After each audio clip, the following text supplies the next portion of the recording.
Erev Tov, Parashat Shlach Lecha cette semaine. On continue sur ce qu'on a commencé à dire la semaine dernière. On revient bien sûr sur les Béné Israël de cette époque d'Ordéa du Midbar qui ont fauté. Et comme on le sait, la Torah, elle prend son microscope, elle nous agrandit pour nous montrer quel est le shoresh, quelle est la racine des fautes. Parce que si on vient pour pointer les fautes, alors à la limite, ça ne veut presque rien dire. Il faut savoir que ces géants, alors on ne peut leur reprocher que le fil d'un cheveu par rapport à leur niveau. Mais bien sûr, la Torah, elle agrandit les choses parce qu'elle s'adresse à nous. Et nous, on pourra en retirer la leçon par rapport, encore une fois, à la racine des choses. Donc on va essayer de voir dans cette paracha quelle est la racine des choses, d'autant plus que lorsque les Béné Israël, dans le désert, ils ont fauté, alors combien de fautes est-ce qu'ils ont fait? Ces fautes ont été comptées, et heureuse encore une fois, cette génération, on a pu compter ces fautes. Mais on a vu que Rav Elchanan Spector, comme ça il dit, c'était un des grands de la génération, il dit que le Chet HaEgel, la faute du veau d'or, on peut imaginer, Avodah Zara, Kadosh Baruch Hu, il l'a pardonné au Béné Israël. La faute qu'on a vue la semaine dernière, les Mitonénim, ils se sont plaints, ils voulaient manger des choses, la Ta'ava et ainsi de suite, ça a été aussi pardonné. Beaucoup de fautes, toutes les fautes à la limite ont été pardonnées, à l'exception de cette faute qu'on voit dans la paracha de cette semaine, où les Béné Israël ont parlé contre la terre et on a vu qu'ils n'ont pas été pardonnés. Pourquoi cela? Pourquoi cela? On va essayer de voir. Mais justement, il en retire, Rav Elchanan Spector, il en retire la leçon que on peut, Akadosh Baruch Hu, il pardonne toutes les fautes. Ben Adam la Makom, Ben Adam la Havero. Mais lorsqu'on vient à parler contre la terre d'Eretz Israël, contre notre peuple, alors combien est-ce qu'on se doit de faire attention? Et d'autant plus qu'on vit dans cette génération où malheureusement, voilà, il se passe énormément de choses en terre d'Eretz Israël, donc il faut faire attention et garder sa bouche. On ne peut pas se mettre à leur place et encore moins pouvoir les juger. Nous, en tant que Français qui ont toutes les aides de la belle France, avec tout le confort qui se doit, mais en Eretz Israël, les malheureux, ils vivent dans un stress et dans une société qui n'est pas du tout évidente. Donc encore une fois, première chose, apprendre à se taire. De toute façon, on va parler de ce sujet comme il se doit. Donc, si je vous pose la question, combien de Meragelim, combien d'explorateurs ont été envoyés? C'est marqué Ish Echad, donc il y en avait 12. Le Tosfot dans Masechet Sota, il dit que du fait qu'il est répété 2 fois Ish Echad, il ramène un Yerushalmi qui dit qu'en fait, il y en avait 24. 2 par tribu. Ish Echad. Mais peu importe, disons qu'il y en avait 12. Est-ce qu'on envoie réellement 12 explorateurs quand on veut explorer une terre? On a besoin d'envoyer vraiment des gens qui vont regarder, Est-ce qu'on en envoie 12? On en envoie quelques-uns. C'est ni vu ni connu. On essaye de faire les choses en douce. Pourquoi est-ce qu'ils ont envoyé jusqu'à 12 explorateurs?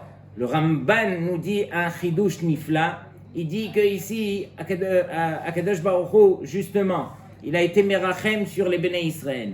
Ils ont envoyé une par tribu pour dire que peut-être que s'ils envoient autant, alors éventuellement, ils auront le mérite d'être pardonnés. Ils auront ce srout, ils auront siyata d'Ishmaïa pour ne pas fauter. Mais malheureusement, alors, ils ont fauté. Et une fois qu'ils fautent, alors Akadosh Baruch Hu, il dit, je les punis.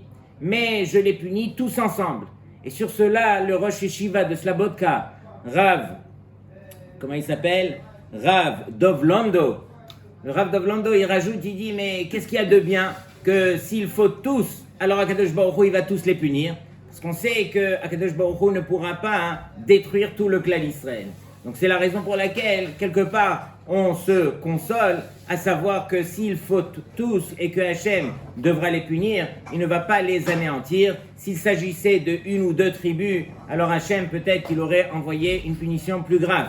Mais lorsqu'il s'agit de tout le clan d'Israël, alors quelque part, Akadosh Baruch Hu ne les détruit pas. Une autre raison, c'est que ici c'est marqué que on ne voit pas le mot Meragelim, explorateur dans la Torah. Qu'est-ce que Hachem il a demandé?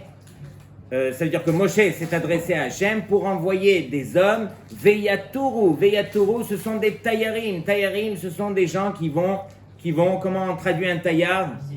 Qui vont visiter. Ce sont des touristes. Ils vont aller pour visiter. Quelle est la différence entre un taillard, un touriste et un meragel, un explorateur?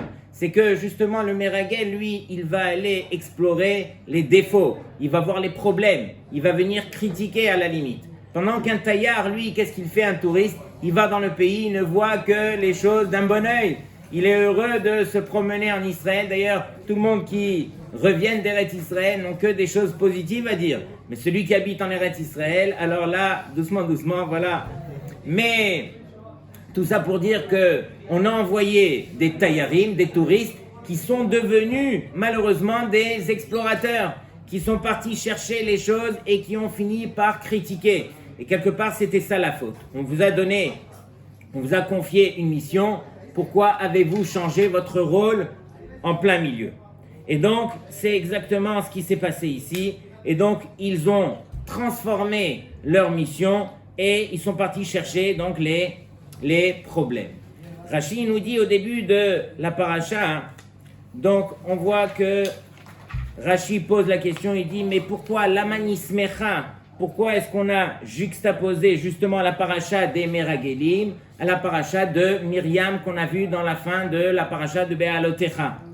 Et Rashi de répondre, les filles chez l'Aktal Iske Diba, parce que Myriam, comme on le sait, elle a été atteinte de lèpre parce qu'elle a parlé contre Moshe, son frère.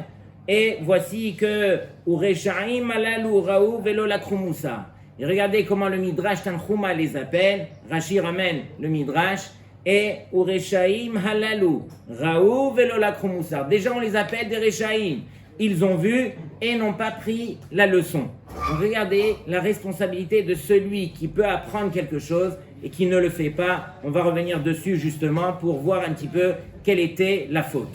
Mais lorsque on pose la question, qu'est-ce que ça veut dire cette question que Rashi ramène?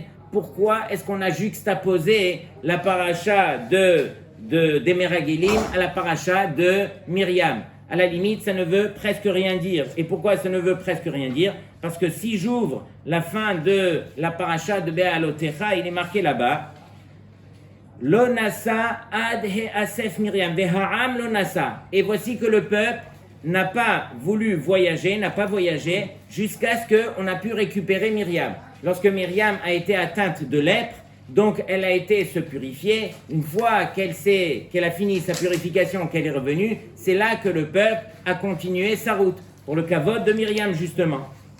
Et ensuite, la Torah nous dit en toutes lettres, Ve'achar naseu ha'am mehatzerot, ve'yahanu bemidbar paran.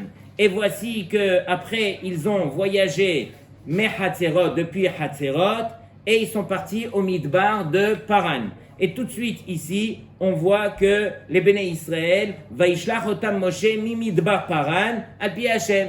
Donc on voit que c'est exactement la suite logique. Moshe, il a envoyé depuis le Midbar Paran, là où il s'était arrêté dans Parashat Be'alotecha, et c'est là qu'il les a envoyés donc pour explorer la terre. Donc encore une fois, pourquoi est-ce que Rashi pose une question pareille? Pourquoi est-ce qu'on a juxtaposé la venue des Meragelim, donc l'histoire des Meragelim à l'histoire de Myriam? Arrête, c'était la suite logique, il n'y a pas de question pareille. Si finalement ce n'était pas dans l'ordre chronologique, alors éventuellement là, il conviendrait de poser la question. Mais ici on voit en toutes lettres que c'était vraiment la suite logique. Alors regardez bien, il y a un Rashi au début de Parashat Devarim. Là-bas, Rashi nous explique qu'il faut faire attention à un nom qui s'appelle Chatzerot. Rashi revient sur le premier verset dans Devarim et il nous dit que Akadosh Baruch Hu s'est adressé à Moshe, Be'ever hayarden bamidbar, ba'arava molsouf, ben paran ou ben tofel, ve'lavan va'chatzerot ve'dizav. Et donc Rashi, il revient sur Chatzerot, qui est mentionné chez nous. Et Rashi, dans sa première explication, nous dit c'est quoi Hatzerot? C'est Mahlokto Shel Korach.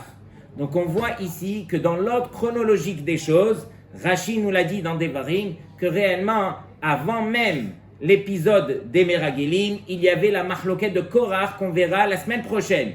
Et on voit ici que la Torah, elle a fait hafour, elle a fait le contraire. D'abord, elle nous a parlé de Myriam, tout de suite, elle a juxtaposé donc la faute des Meragelim, et ensuite, elle est revenue sur l'histoire de Korach qui normalement devait devancer l'épisode des Meragelim. Et donc, c'est la raison pour laquelle il convient dans ce cas de poser la question Lamanismecha, pourquoi est-ce qu'on a juxtaposé justement les Meragelim à Myriam. Et la vérité, c'est que on verra qu'ici, il y a un énorme chidouche. Pourquoi est-ce qu'on a juxtaposé? Vous allez voir. Ici, lorsque on touche à cette paracha, donc des Meragelim, il faut réaliser que Akadosh Baruch Hu s'adresse à Moshe. Moshe, bien sûr, il vient revendiquer au nom du peuple qu'on doit envoyer des gens pour explorer la terre. Mais j'ai vu un machal magnifique d'un homme qui avait mal au genou ou à côté du genou. Et donc, il va chez son médecin et il lui dit, écoutez, j'ai presque rien, mais la vérité, quand je marche, à partir d'une demi-heure, je commence à ressentir quelque chose et vraiment ça me gêne et tout, c'est dérangeant. Alors le médecin il lui dit, va faire une radio, il revient. Il va faire la radio, il revient, il analyse et il lui dit, voilà, tu as ça et ça. Il lui donne le nom de la maladie. Il lui dit, regarde, je te dis la vérité, c'est une maladie qui ne tue pas, mais tu mourras avec. C'est-à-dire, tu peux vivre avec, il n'y a pas de souci. Mais sache que si tu as envie d'enlever cette chose-là, alors ça va coûter assez cher. Il lui dit, tu devras faire une opération qui est très sensible pendant 5 heures d'affilée sur la table d'opération, et ensuite tu vas passer une semaine à l'hôpital, et ensuite tu feras 6 mois de rééducation. Est-ce qu'il y en a un parmi nous, Chas v'Shalom, qui pourrait faire une opération pareille dans des conditions pareilles? On va hésiter.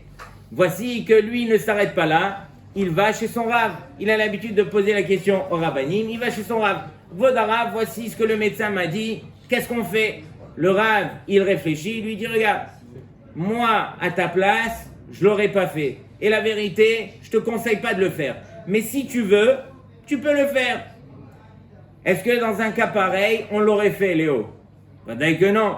Le Rav, il te dit, moi, à ta place, je ne l'aurais pas fait. Je ne te conseille pas de le faire. Mais si tu veux, tu peux le faire. Qui c'est qui a décidé de faire une opération pareille? Et pas parce que c'est son Rav qui le lui a demandé. C'est Akadosh Baruch Hu lui-même qui lui a dit.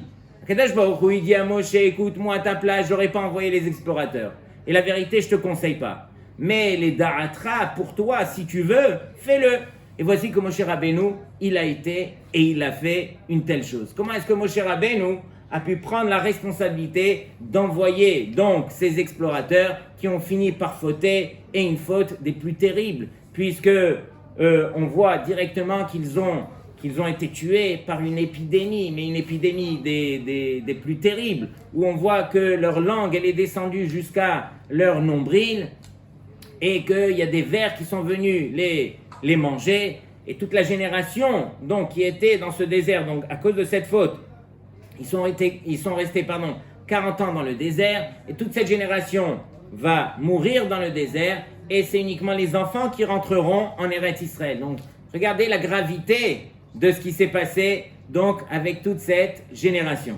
Tout ça pour dire que pourquoi est-ce que Moshe Rabbeinu il a fait une telle chose, d'avoir pris cette responsabilité d'envoyer justement donc ces explorateurs. Et on dit que c'était pas n'importe lesquels, c'était Kulam Anashim Raché Bene Israël Hema, c'était parmi le top niveau du clan d'Israël. Il faut se rappeler la Gemara dans Masechet Shabbat qui dit qu'un homme ne faute pas, c'est-à-dire il ne descend pas de son niveau aussi élevé pour tomber aussi bas aussi vite. C'est-à-dire qu'un homme, de manière vraiment graduelle, il finit par descendre. Le Yetzer Hara ne s'attaque pas à un homme de la sorte. Doucement, doucement, il le fait fauter par ça et ensuite par ça, jusqu'à ce qu'il lui demande, en fin de compte, de faire la Avodah Zara. Mais on voit que c'est de façon vraiment graduelle. Qu'est-ce qui s'est passé ici avec les explorateurs? Comment est-ce qu'ils ont pu fauter? Comment est-ce qu'ils ont pu faire une telle chose? Si je vous pose la question, quel est l'animal sur Terre le plus intelligent? Alors j'ai appris ça cette semaine. Il y a une... Le renard, c'est le plus rusé, c'est pas le plus intelligent. Alors, c'est vrai, c'est le singe, mais pas n'importe lequel. Ah, le léporien, je crois. Alors, il y a dans Masechet Kil'aim, écoutez bien, Masechet Kil'aim ramène un animal qu'on appelle Adne Hasadeh. Il y a deux pérouchim là-bas. Il y a le pérouche du Barthénora qui nous dit que cet animal, il est moitié animal, moitié végétal. C'est-à-dire qu'il a son nombril qui est attaché à la terre et c'est comme ça qu'il se nourrit. C'est un animal qui est féroce et très très dangereux. Ça c'est le Barthénora. Mais le Tiferet Israël qui est là-bas sur place nous dit qu'il traduit comme ça Barnash Detor, qui veut dire c'est un homme des montagnes. Et Rashi de dire c'est qui l'homme des montagnes? C'est le coff qu'on appelle, le singe qu'on appelle orang-outan. Et c'est ce singe en question, on a la possibilité de pouvoir l'apprivoiser au point de l'habiller en costume comme un homme, de lui apprendre à manger avec couteau fourchette, de lui faire faire des choses inimaginables, à la limite, qui ressemblent vraiment à l'homme. Et donc, ce singe-là, qui est arrivé à un niveau vraiment d'intelligence où vraiment on pourrait se poser la question, j'ai entendu un Dayan qui a expliqué la chose de la sorte, un Dayan qui s'appelle Ravatias, qui est à Bnei Brak. Il a dit, comment se fait-il que l'homme moyen, on va dire, il a un IQ de 100-110 et cet homme moyen est arrivé à monter jusqu'à dans la Lune. Il a construit des fusées, on ne peut pas imaginer ce qu'il n'a pas fait sur Terre. Alors on va dire que ce singe, il a la moitié. Il aurait dû arriver au moins à faire, je ne sais pas moi, un train, allez, même pas le train, qui nous fasse ne serait-ce qu'une roue. Mais on voit que le singe, il est resté un singe. La banane, du début de sa vie jusqu'à la fin, il n'a pas évolué. Il a dit, c'est quoi la différence? Il a dit, le koach, la force qu'il y a chez l'homme, c'est que l'homme, il a cette possibilité de pouvoir transmettre aux générations. C'est-à-dire que ce qu'on a appris, c'est ce qu'on transmet aux générations. Lorsqu'un homme, il naît sur Terre, il naît et il continue sur le savoir de tout ce que les hommes, auparavant, ont réfléchi, ont construit, ont développé. Pendant que le singe, lui, s'arrête à son niveau. Il n'a pas cette faculté de pouvoir transmettre aux générations. Et la vérité, les Béné Israël, il faut réaliser que la chose la plus importante pour nous, c'est justement la transmission. Il n'y a pas de plus grande chose que la transmission. Et j'ai vu que ici, il faut savoir que la transmission ne peut être faite que s'il y a un kavod dans les générations. Et le Shulchan Aruch, lui, il y a 2 simanim sur Kibud Avem, il y a 2 autres simanim sur Kibud Rabo, sur le kavod qu'on a pour les parents et pour le kavod qu'on a envers son rab. Pourquoi autant de halachot à ce niveau? Justement, parce que pour nous le plus important, c'est de transmettre aux générations. Et si déjà on transmet aux générations, on ne va pas transmettre à quoi goûte le chocolat. On va transmettre des choses qui en valent la peine. On va transmettre la Emouna, Shema Israël. On va transmettre des grandes choses. Et donc voici que le Shulchan Aruch nous rappelle à l'ordre. On ne peut transmettre, il y a de transmission que s'il y a kavod dans les générations. Et voici que ici, de quoi est-ce qu'il s'agit? On voit que lorsque les générations ont perdu ce kavod, alors c'est impossible qu'il y ait transmission. Et donc Moshe Rabbeinu, on se rappelle de la question, pourquoi est-ce que Moshe Rabbeinu il a pris donc le courage d'envoyer ces explorateurs? Alors regardez bien, c'est triste au possible, mais Moshe Rabbeinu, dans le livre de Devarim, encore une fois, lorsqu'il vient à faire des reproches de manière les plus subtiles au Béné Israël, il résume la Torah et il leur fait les reproches.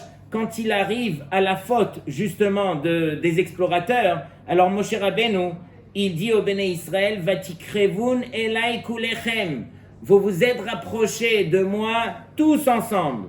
Qu'est-ce que ça veut dire, vous vous êtes rapprochés de moi tous ensemble? Vatomeru nishlecha nashim lefanenu, vous m'avez dit, alors on va envoyer des hommes, ils vont juste aller vérifier qu'est-ce qui se passe sur cette terre.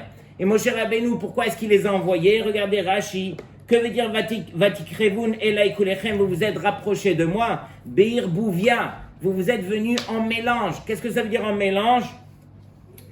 Alors c'est marqué que ici, Vatomeru, Yeladim echabedim et azekenim veshalchu lifnehem, ou zekenim echabedim et arashim lalechel lifnehem. Mais ici, qu'est-ce que ça veut dire que vous êtes venus en mélange? C'est-à-dire que Yeladim dochafim et azkenim. Les petits sont venus et ils ont poussé les anciens, ou zekenim dochafim et arashim, et même les anciens, ils ont poussé les chefs. Tout le monde est venu dans un tel mélange, dans une telle pagaille, que Moshe Rabbeinu, il a jugé que, on voit qu'ici, il n'y a pas de kavod, il n'y a pas de transmission possible. Je suis obligé de les envoyer justement pour ne pas causer de fautes encore plus graves que celles des explorateurs.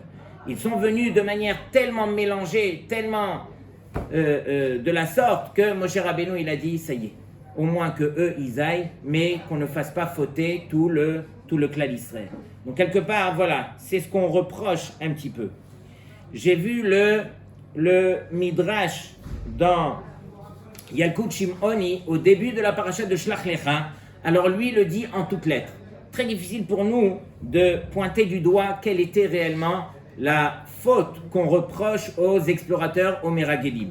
Mais le Midrash le dit en toutes lettres, il nous dit ici, il s'agit d'une faute qui s'appelle la paresse.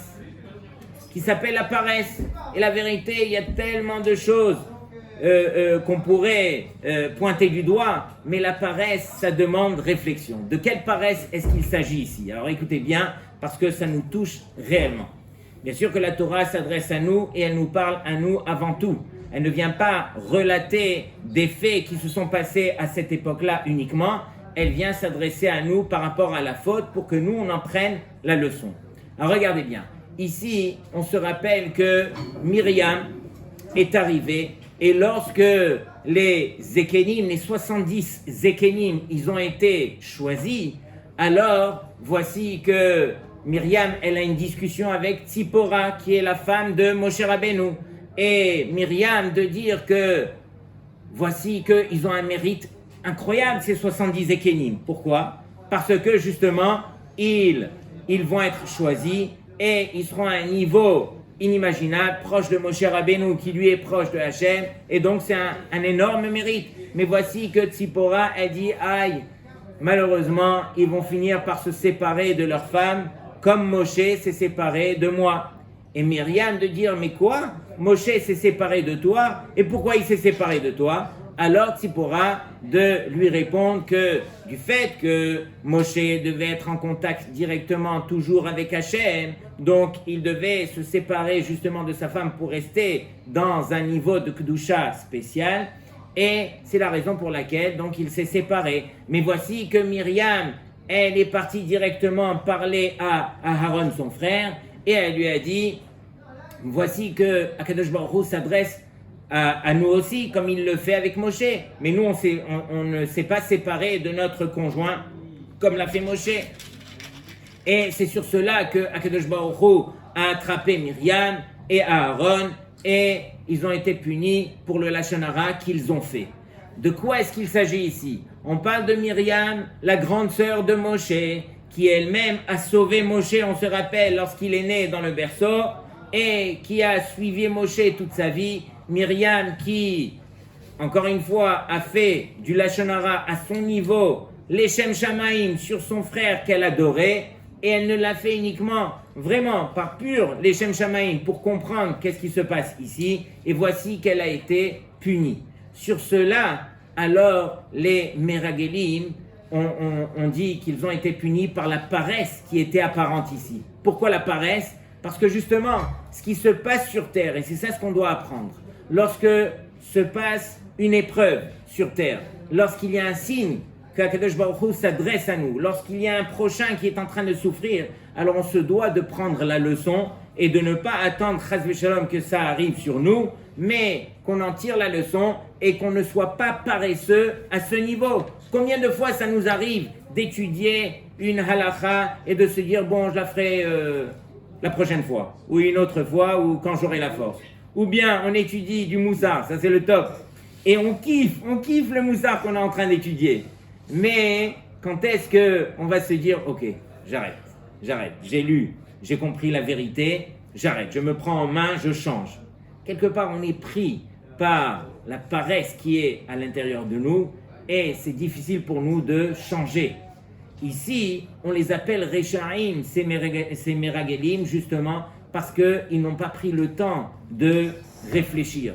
Lorsqu'ils ont vu que Myriam, elle a été punie justement parce qu'elle a parlé sur son frère adoré, ils auraient dû se dire, si déjà Myriam qui a parlé sur son frère qu'elle aime tant, les Shem Shamaim, elle a été punie, alors nous, comment est-ce qu'on pourrait ouvrir la bouche sur la terre d'Eretz Israël que Akadosh Baruch Hu, il a béni et qui voulait nous offrir avec tellement de brachot, avec tellement de... Et donc, sur cela, les explorateurs, ils ont été, justement, on les a punis parce qu'ils auraient dû tirer la leçon. Quelque part, ça nous rappelle à l'ordre. Il faudrait vraiment se prendre en main et réaliser que, déjà, d'une part, faire du Lachon Hara, c'est déjà très très grave. J'ai vu beaucoup de mes farshim qui posent la question, qui disent, mais comment se fait-il que l'histoire des explorateurs, alors elle ne vient pas après la paracha de Tazria Metzora, parce que dans la Torah, c'est dans le livre de Vaïkra qu'on parle du Lachon Hara. Dans paracha de Tazria Metzora, c'est là l'adresse. Pourquoi est-ce qu'on a fait juxtaposer l'histoire des Meragelim à Myriam pour nous enseigner qu'ils n'ont pas tiré la leçon? Tirer la leçon du Lachon Hara, si c'était pour la leçon du Lachon Hara lui-même, on aurait dû apprendre cela de Tazria Metzora. Pourquoi est-ce que je vais l'apprendre d'Afka de Myriam? Eh bien justement, c'est parce que ici, le problème n'était pas le Lachon Hara lui-même à 100%, c'était la leçon qu'ils auraient dû tirer de ce Lachon Hara qui a été fait et de quelle manière, de qui, par rapport à qui. Donc quelque part, voilà, on nous rappelle à l'ordre, on nous demande de réfléchir, on nous demande de prendre les leçons. Et Dieu seul sait combien de choses se déroulent devant nos yeux dans cette génération dans laquelle on se trouve aujourd'hui. Et on ne peut pas continuer à vivre comme on le fait. Et on se doit justement de prendre la leçon, essayer de changer, essayer de s'améliorer. On se rappelle d'une histoire peut-être que je vous avais racontée, de deux jeunes filles en Eretz Israël qui étaient dans le bus et qui étaient en train de discuter. Ah, tu as entendu, Rachel, elle se marie. Et la deuxième, elle lui dit, aïe, aïe, aïe, le malheureux ce Hatan qui est tombé sur Rachel, on la connaît. Et le malheureux, il va souffrir. La vérité, les midotes qu'elle a Rachel. Et voici qu'il y avait une grand-mère derrière qui lui dit, excusez-moi, vous parlez bien de Rachel, telle fille? Alors, ils lui disent oui. Il lui dit, ah, vous m'avez sauvé. C'est mon petit-fils qui doit se marier avec elle. Et donc, je m'empresse de le lui dire. Comme ça, on va casser le mariage. Et donc, les deux filles se regardent et se disent, non, mais qu'est-ce qui se passe? Non, ne faites pas ça.